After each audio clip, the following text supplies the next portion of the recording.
The side blow is right at the temporal bone, and it's right at the junction of the basisphenoid and the occiput. It's going to hit that synchondrosis right there. And it's going to blow right through there, the force is. And so what's going to happen is, following that force, the basisphenoid is going to move to the left. So we call this a rotation to the left because the basisphenoid is moving to the left.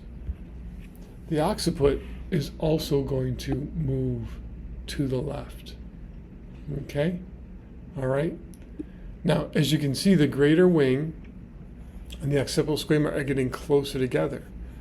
So the fingers on your right hand during a side bending and rotation to the left are going to feel closer together, or they will describe it as approximating. Okay? Meanwhile, with side bending rotation to the left, your fingers on this convex side, as you can see, it's getting bigger or wider or farther apart. See how the greater wing of the sphenoid on the left side and the occipital squama on the left side are now farther apart. So your fingers on that left side are going to get wider or farther apart. Okay?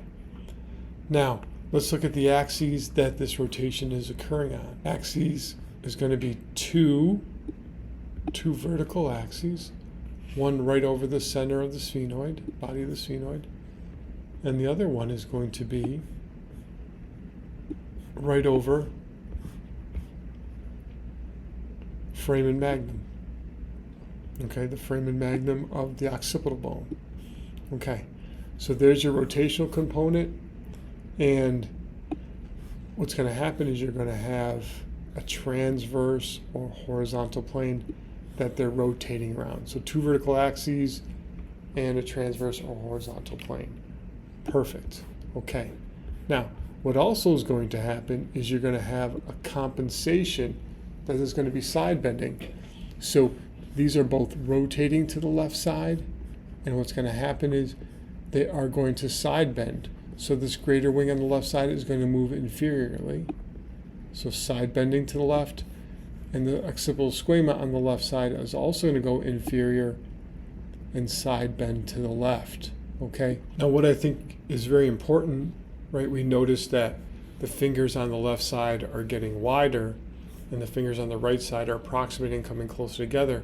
Now after that side bending, the fingers on the left side are going to move inferiorly towards the feet, and the fingers on the right side are going to move superiorly towards the top of the head or superiorly towards you in the vault hold.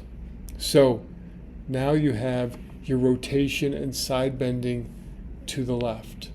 All right. Now, what axis is this taking place on? As you know, side bending takes place in an anterior-posterior axis, and it's going to be a frontal coronal plane. And they're each going to have their own frontal coronal plane, which they're going to move around. And so both the sphenoid and the occiput each have their own frontal coronal plane, which they move around. They share an anterior-posterior axis. And now let's see how the movement is. So the rotational component of side bending and rotation, okay, especially if you get hit on this right side, basisphenoid is going to be moving to the left. And so that's a clockwise movement. The occiput is also going to be moving to the left, and you can clearly see that's a counterclockwise movement.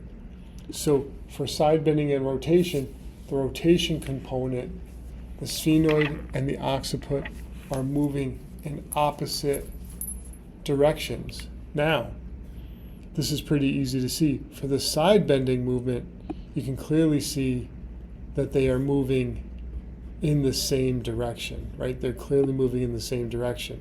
So for side bending and rotation, the rotation part, they're moving in opposite directions. The sphenoid is moving clockwise. The occiput is moving counterclockwise.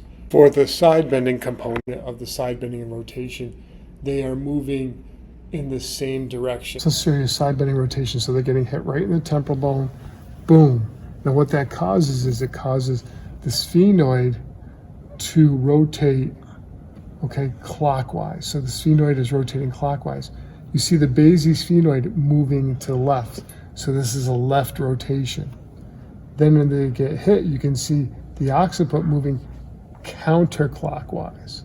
All right, so clockwise, counterclockwise, rotation to the left. All right, and then what happens is that it side bends. You see how it's lateral flexion down to the left. All right, so we name it where the basisphenoid goes. So this is a left rotation and side bending. Left rotation and side bending. Left rotation and side bending. Now, how's that going to look like in my fingers?